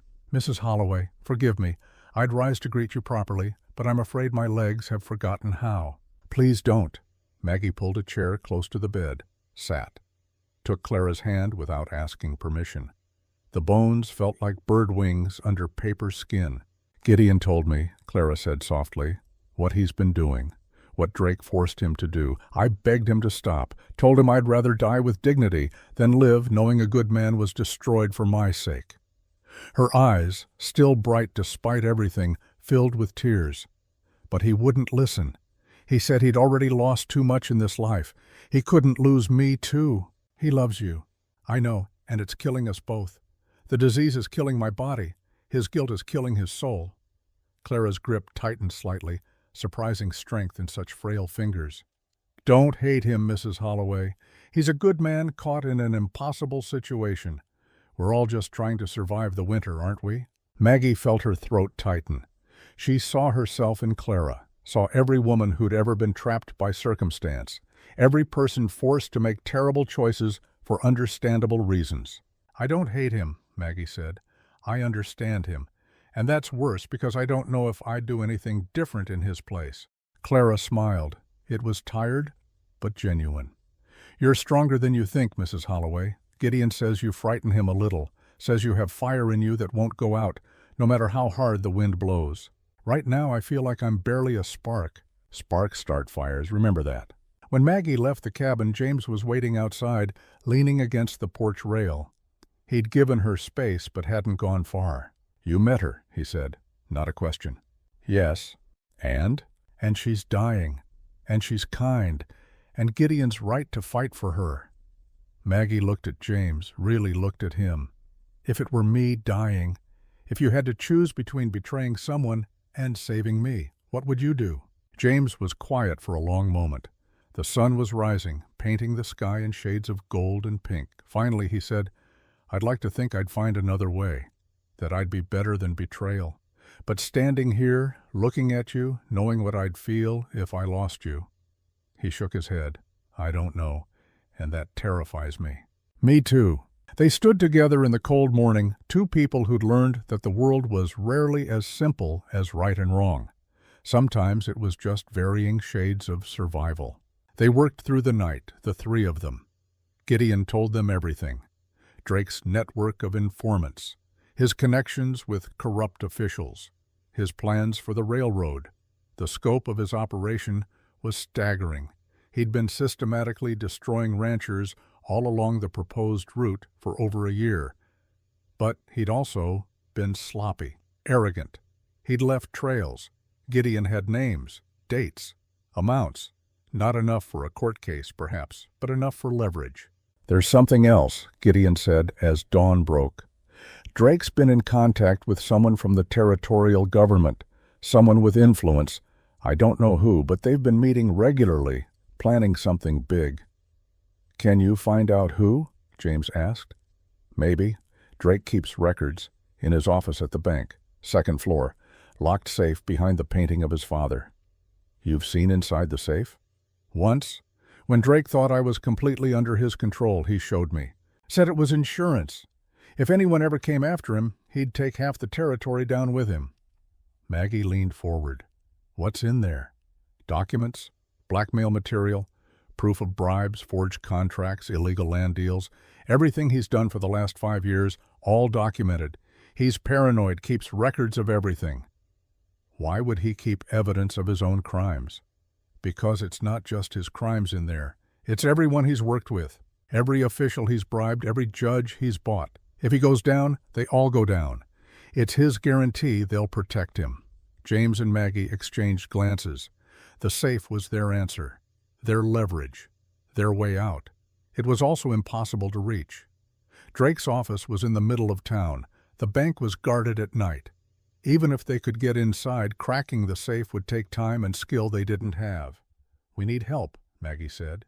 From who? James asked. Everyone's too scared of Drake. Not everyone. That afternoon, Maggie rode to town alone. James wanted to accompany her, but she insisted. What she was planning required a woman's touch, a woman's understanding. She went to the Chinese laundry first, found Mrs. Chen in the back, sorting dirty linens. The old woman looked up when Maggie entered. Her eyes were wary. Mrs. Holloway, what you want? I want to talk about Cornelius Drake, about what he did to you. Mrs. Chen's face closed. I have nothing to say. He took your building, the one you worked 30 years to buy. He gave you a loan you couldn't repay, then took everything when you defaulted. This is old news, water under bridge. What if I told you we could get it back? What if I told you we could make Drake pay for what he did? Not just to you, to everyone. Mrs. Chen set down the laundry, studied Maggie with eyes that had seen too much of the world's cruelty. How? By standing together, by refusing to be afraid anymore. Fear keeps us alive. No, fear keeps us breathing. That's not the same as alive. Mrs. Chen considered this, then nodded slowly. What you need. Your voice, your story, and your willingness to testify to what Drake did. He will destroy me. He's already destroyed you. What more can he take? The logic was brutal, undeniable. Mrs. Chen's lips curved in something that wasn't quite a smile. You are a brave woman, Mrs. Holloway, or very stupid. I have not decided which. Can I be both? Yes, I think this is possible. Mrs. Chen wiped her hands on her apron. Who else you have? Not enough, but I'm working on it. Next, Maggie visited Samuel Gray's ranch. The black rancher was outside mending a fence. He straightened when she approached, hand moving instinctively toward the rifle leaning against a post. Easy, Mr. Gray. I'm not here for trouble. Then what are you here for? Justice. He laughed. It was a hard sound. Justice? For people like me? In a territory like this? You're dreaming, Mrs. Holloway. Maybe, but I'm also fighting. Against Cornelius Drake, and I need allies. Gray's expression changed, became cautious, interested. Drake, huh? What did he do to you? Tried to take everything I have, same as he did to you. He tell you I was uppity, that I didn't know my place? He didn't need to, I can imagine. Can you? Gray's voice was sharp. Can you really imagine what it's like to be denied a loan because of the color of your skin? To be told you're not worthy of credit? Not worthy of land, not worthy of basic human dignity? No, Maggie said honestly, I can't. But I know what it's like to be treated as less than human for other reasons, to be beaten and broken and told you deserved it.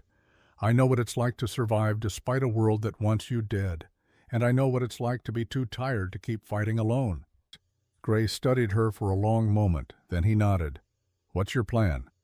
Expose him. Publicly, make it impossible for him to hide behind his money and his connections. You'll need more than accusations. I know, I'm working on that too. Count me in. It could be dangerous. Mrs. Holloway, being black in Wyoming territory is dangerous. At least this way, I'm dangerous back. By evening, Maggie had visited 6 families. 6 people Drake had wronged. Not all of them agreed to help. Fear was a powerful motivator, but enough did. Enough to form the core of something that might, with luck and courage, become a movement. She returned to the ranch as the sun was setting, found James in the barn feeding the horses. He looked up when she entered, and the relief on his face was almost painful to see. "I was worried," he said. "I'm fine, and I have allies." She told him everything, the people she'd talked to, the stories they'd shared, the willingness to stand up despite the fear. When she finished, James pulled her close, held her against his chest. She could hear his heart beating, fast and hard. "You're remarkable," he murmured against her hair. "Do you know that?" "I'm desperate. There's a difference." "No, you're brave. There's a difference." She pulled back to look at him.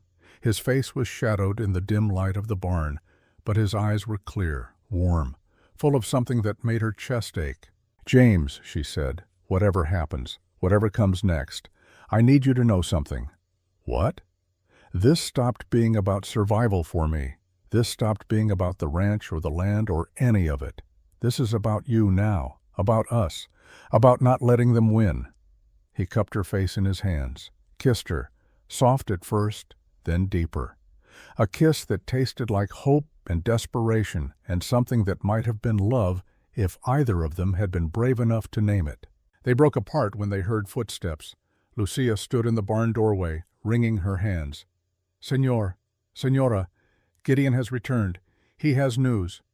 They found Gideon in the house, pacing. His face was flushed, his eyes bright, with something that looked like triumph. "I found out who Drake's been meeting with," he said without preamble, "and it's bigger than we thought." "Who?" James demanded. "Judge Morrison. He's the one who approved all of Drake's foreclosures, signed off on the forged contracts. He's been in Drake's pocket for years." Maggie felt her stomach drop. Judge Morrison was one of the most powerful men in the territory. If he was involved, this went far beyond one corrupt banker. "There's more," Gideon continued. "Drake's planning something, a meeting, tomorrow night, at the bank. All his major investors, his political connections, everyone who's been helping him. He's going to divide up the land once the railroad deal goes through. It's a celebration, a victory party." "How do you know this?" "Because I'm invited. He wants me there to report on your final status, to confirm you've been broken completely." James and Maggie exchanged glances. Tomorrow night, a room full of corrupt officials and criminals, all of Drake's allies in one place. "That's our chance," Maggie said. "That's when we move." "Move how?" Gideon asked. "We still don't have proof. We can't get into the safe." "Then we don't get into the safe." Maggie's mind was racing, pieces falling into place. "We get Drake to open it." "How?" "By making him think he's won. By making him so confident, so arrogant, that he wants to show off, to prove his power." James caught on immediately. "We go to the meeting, not as victims, as partners. We offer to sell, make it look like we're surrendering." "Exactly. And while everyone's distracted, celebrating their victory, someone gets into Drake's office, gets the evidence, and brings it straight to the marshal." "The marshal won't help us," Gideon said. "We tried that already." "Not Marshal Barnes. He's bought." Maggie smiled, sharp as a knife. "But there's a federal marshal passing through Cheyenne. Name's Elizabeth Cordell. She's investigating territorial corruption. If we can get evidence to her, she'll act." "How do you know about her?" "Mrs. Chen told me. Marshal Cordell helped her nephew last year with a land dispute. She's honest, incorruptible. The exact opposite of everyone Drake has in his pocket." "And how do we get evidence to Cheyenne?" "It's a 2-day ride. The meeting's tomorrow night." "We send someone now, tonight, with copies of everything Gideon's told us. It won't be enough to convict Drake, but it'll be enough to get Marshal Cordell's attention. Enough to make her come investigate." "Who do we send?" Maggie turned to Lucia. "Your son, Miguel. Can he ride?" Lucia's eyes widened. "Yes, he is an excellent rider. But why would you trust him?" "Because he has the most to gain from Drake's downfall. Because he's young and fast and unknown. Because Drake won't be watching for him. It is dangerous. Everything is dangerous now. Lucia nodded slowly. I will ask him. But the choice must be his. Miguel arrived an hour later. He was 20, lean and quick, with his mother's dark eyes and a wariness that came from living in the shadows. Maggie explained the plan, explained the risk. If I do this, Miguel said slowly, if I help you, will you help me? Will you sponsor me? Give me papers that say I have a right to be here. Yes, James said immediately. You have my word. The word of a man about to lose everything. The word of a man who keeps his promises, even when it costs him. Miguel looked at his mother. She nodded, eyes shining with tears and pride. Then I will ride, Miguel said. For you, for my mother, and for everyone Drake has hurt. They spent the night preparing. Miguel left 3 days before Drake's planned celebration. He departed at midnight, carrying documents and testimony carefully wrapped in oilcloth. His horse was their fastest, his path planned to avoid Drake's watchers. Through Mrs. Chen, Maggie had learned that Marshal Elizabeth Cordell was already in Cheyenne investigating territorial corruption. Miguel's mission wasn't to start an investigation, but to provide the final evidence the marshal needed to act. The wait was agonizing. 3 days of not knowing if Miguel had made it safely, if the marshal believed him, if they were walking into Drake's celebration with federal backup or into an elaborate trap with no escape. James checked the roads obsessively. Maggie caught herself listening for hoofbeats that never came. They had committed everything to this gamble. If Miguel failed, if the marshal didn't come, they would face Drake's wrath with nothing to protect them. On the third night they prepared for the meeting. Still no word from Cheyenne. Still no sign of the marshal. We go anyway, James said, even if she doesn't come. Even if we're alone. We finish this. Maggie nodded. They'd come too far to turn back now. The rest of them prepared for the meeting. Maggie dressed in her best clothes, the ones she'd worn to marry James. She pinned her hair up, made herself look respectable, defeated, ready to surrender. James wore his suit, the expensive one, the one that said he was still a man of means, even if he was a man about to lose everything. They looked at themselves in the mirror, looked at each other. Are you ready? James asked. No, but I'm going anyway. If this goes wrong, it won't. But if it does, if Drake figures out what we're doing, if things turn violent, I need you to promise me something. What? Run. Don't try to save me. Don't be heroic. Just run. Maggie turned to face him fully. I can't promise that. Margaret, I can't. Because I love you. And I'm not leaving you to face this alone. The words hung in the air between them. The first time either had said it. The first time they'd acknowledged what had been growing between them all these months. James closed his eyes. You picked the worst times to say that. Would you prefer I waited until we were dead? He laughed. Actually laughed. Then pulled her close. Kissed her like it might be the last time. I love you too, he whispered. God help me, I love you too. They arrived at the bank just after dark. The building was lit up like a celebration. Carriages lined the street. Well-dressed men and women climbed the steps, laughing, confident. Inside, the meeting room was crowded. Maggie recognized faces. Judge Morrison, several city councilmen, ranch owners who'd bought foreclosed properties at Drake's auctions. The whole corrupt ecosystem that kept men like Drake in power. Drake himself stood at the head of the room holding court. When he saw James and Maggie enter, his smile widened. Ah, the Holloways. How good of you to come. We're here to discuss terms, James said. His voice was flat, defeated, perfect. Terms of surrender, I assume. Terms of sale. You want our land. We're ready to sell. The room went quiet. Drake's smile became sharper, hungrier. I'm listening. Not here, in your office. This is a private matter. Drake considered, then nodded. Of course. Gentlemen, ladies, please excuse me. This won't take long. They followed him upstairs. Gideon came too, playing his role as loyal foreman. Drake's office was exactly as Gideon had described. Large desk, expensive furnishings. and on the wall a painting of an older man with Drake's eyes. Drake sat behind his desk, gestured for them to sit. They remained standing. "So," Drake said, "you're finally accepting reality. I admit I'm surprised. I thought you'd fight to the bitter end." "We did fight," James said. "We lost. Now we just want to salvage what we can." "Very practical. I can respect that." Drake pulled out papers. "I'll give you $5,000 for both properties. That's generous, given your situation. The land is worth 10 times that. The land is worth what I say it's worth, 5,000. Take it or leave it." "We'll take it," Maggie said, "on one condition, which is, we want to see the railroad contract, proof that the railroad is actually coming, that this isn't just speculation." Drake's eyes narrowed. "Why would you need to see that?" "Because if the railroad isn't coming, your offer is worthless. We want assurance." "You're in no position to demand assurance." "Then we walk. You can foreclose. Take the land, but you'll spend months in legal battles. The railroad might move their route. Your investors will get nervous, or you can show us the contract, we sign your papers, and everyone walks away happy." Drake drummed his fingers on the desk. Outside, the party continued. Laughter, music, the sound of people who thought they'd already won.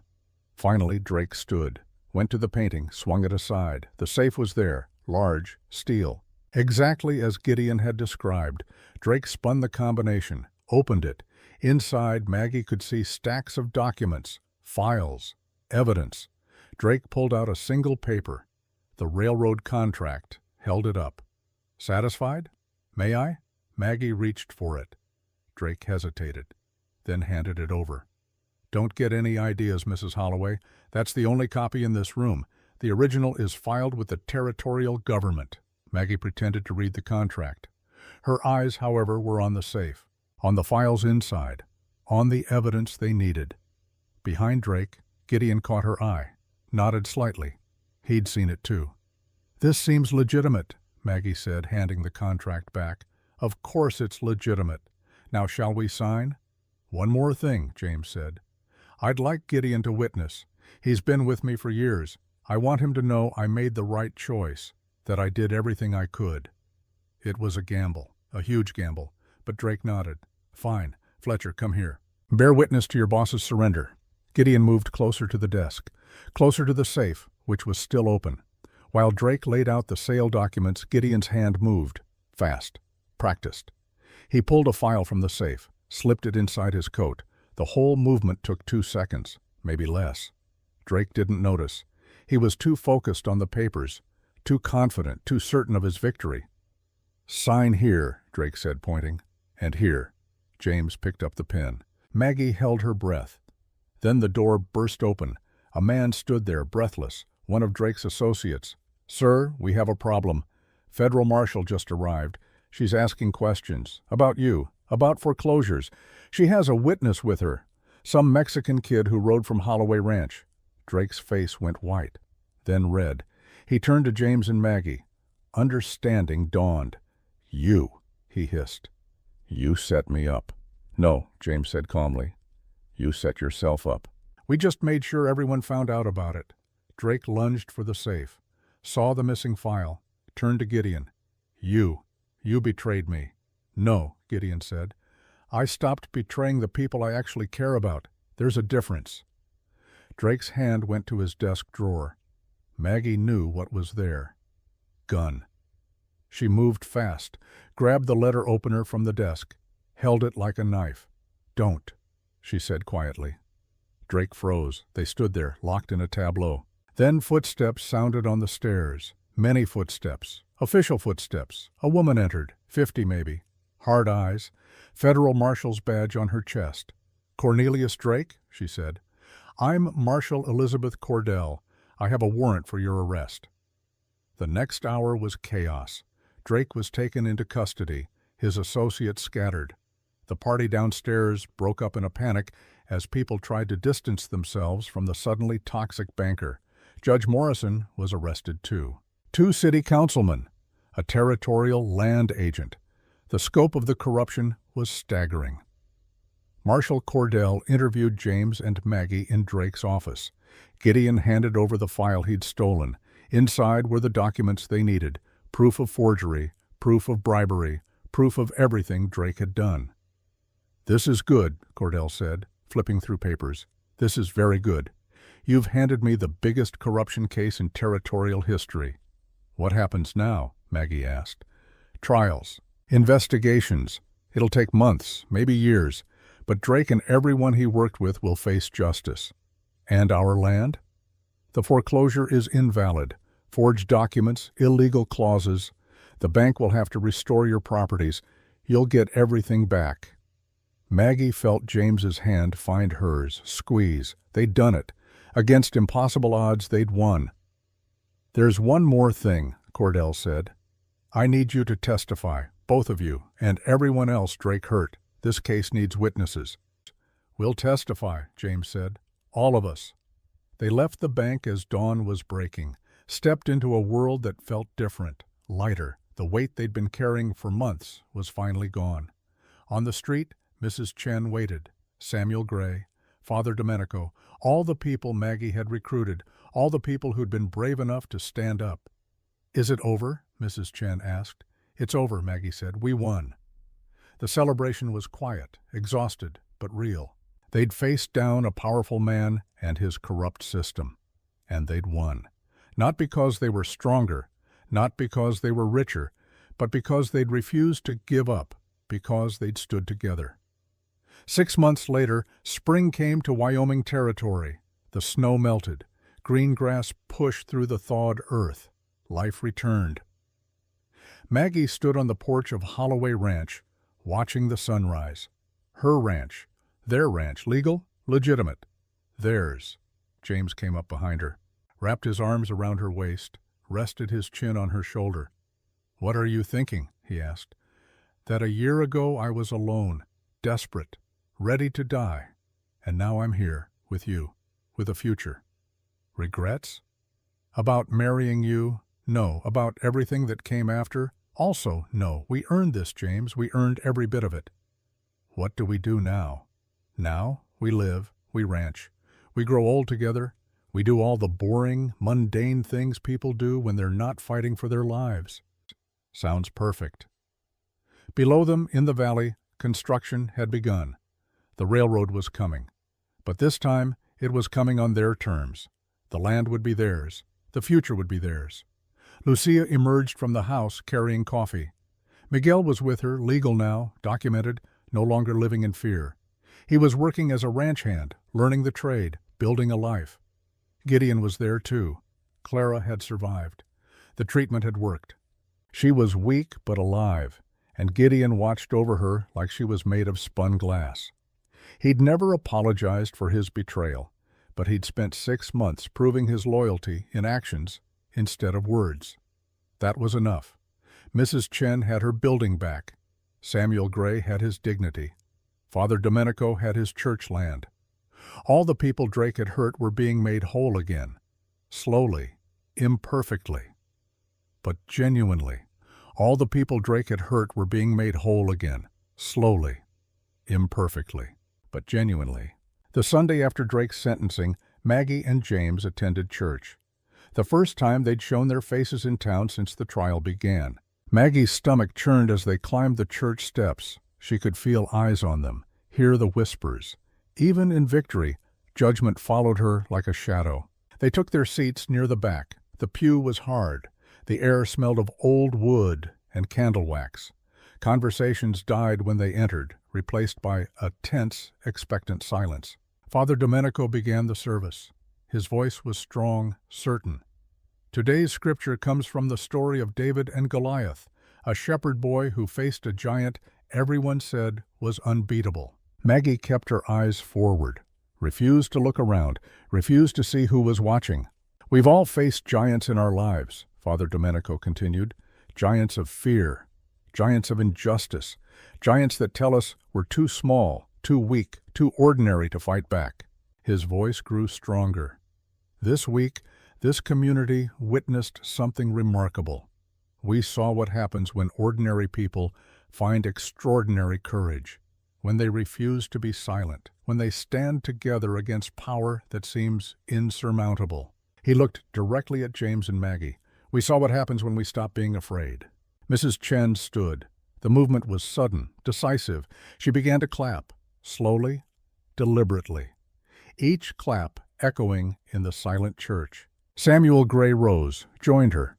Then Father Domenico himself stepped down from the pulpit, applauding. One by one the congregation stood, some quickly, some reluctantly. But they stood, they clapped. Not because the Holloways were perfect, not because victory erased their struggles, but because they'd fought, and won, and proven that winning was possible. Maggie's vision blurred. She felt James's hand find hers, squeeze tight. "We did this together," he whispered. "All of us." When the applause finally faded, when the service resumed, something had shifted. The Holloways weren't outsiders anymore. They weren't just survivors. They were part of something larger, a community that had learned finally to protect its own. The trials had been long. The trial had concluded 3 months after Drake's arrest. Federal charges meant a federal court, far from the reach of territorial corruption. The evidence Gideon had stolen from Drake's safe proved devastating.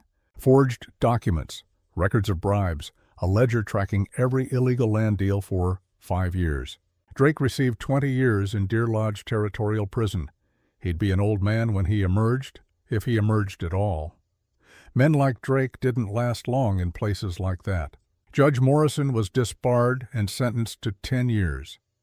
2 city councilmen resigned rather than face prosecution, their reputations destroyed. The territorial land agent who'd helped Drake fled to California and was never found. Several smaller accomplices received fines and jail time. The stolen properties were returned to their rightful owners. Forged contracts were nullified. The bank was placed under federal oversight, its assets frozen until a new management team could be appointed. The railroad deal was renegotiated, this time with fair prices, honest terms, legal contracts that didn't require anyone to lose their livelihood. It wasn't perfect justice. Some of Drake's accomplices had escaped. Some victims could never be fully compensated for what they'd lost. Years of suffering couldn't be erased by courtroom victories. But it was more justice than anyone had dared hope for. It was proof that power could be challenged, that corruption could be exposed, that ordinary people working together could change a system that seemed designed to crush them. The system had been shaken. It wasn't perfect, but it was better. A young couple rode up the drive, newlyweds by the look of them. They dismounted, approached the porch nervously. "Mr. and Mrs. Holloway," the young man said, "we heard you might be selling part of your land. We're looking to start a ranch, start a life together." Maggie looked at James. He nodded. "We might have something available," Maggie said. "Tell us your story." As the young couple talked, as they shared their hopes and dreams and plans, Maggie felt something shift inside her. This was legacy. This was purpose. This was what they'd fought for. Not just their own survival, but the chance to help others survive too. When the couple left, promising to return with financial details, James pulled Maggie close. "You know what I think?" he said. "What?" "I think we should make this marriage official, not a business arrangement, not a contract, a real marriage, a real partnership, forever. James Holloway, are you proposing to me again?" "I am.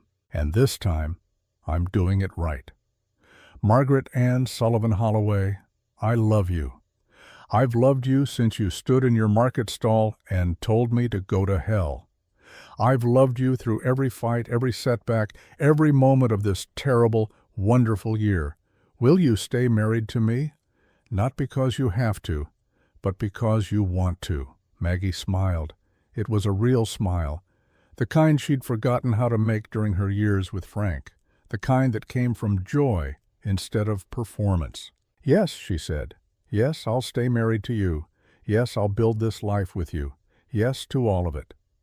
They kissed as the sun climbed higher, as the land warmed around them, as winter finally, truly ended. That evening they gathered everyone for dinner, Lucia and Miguel, Gideon and Clara, the ranch hands, Mrs. Chen, Samuel Gray, Father Domenico, everyone who'd fought beside them, everyone who'd survived. Maggie stood at the head of the table, raised her glass. "A toast," she said. "To winter, to surviving it, to each other, to the family we've built, not through blood, but through choice, through loyalty, through love." "To winter," they echoed, "and to spring." They drank, they ate, they laughed. They told stories of the battle they'd won and the battles still to come. Because there would be more battles. Life was never simple. But at least now, they'd face those battles together. Later, after everyone had gone, after the house was quiet, James and Maggie sat by the fire, her head on his shoulder, his arm around her waist. "Do you remember what you said that first night?" James asked. "When I proposed?" "I said a lot of things. You said if I ever raised my hand to you, you'd kill me. I remember. I want you to know. You'll never need to. I'll spend the rest of my life proving you can trust me, that you're safe with me, that I'm not him." Maggie turned to look at him, touched his face. "I know. I've known for months. You're nothing like Frank. You're everything he should have been and never could be. I'm going to make you happy, Margaret, I promise. You already have." Outside the wind blew, but it was a spring wind now, warm, full of promise. The kind of wind that carried seeds and hope instead of ice and death. Iron winter had passed, and they'd survived it. Not just survived, thrived, together. As Maggie fell asleep that night, safe and warm in James's arms, she thought about the woman she'd been a year ago. Alone, afraid, convinced she was too old, too broken, too tired to start again. That woman had been wrong. It was never too late to fight, never too late to love, never too late to choose life over mere survival. The last thing she heard before sleep took her was James's heartbeat. Steady, strong, alive. And she smiled. The end.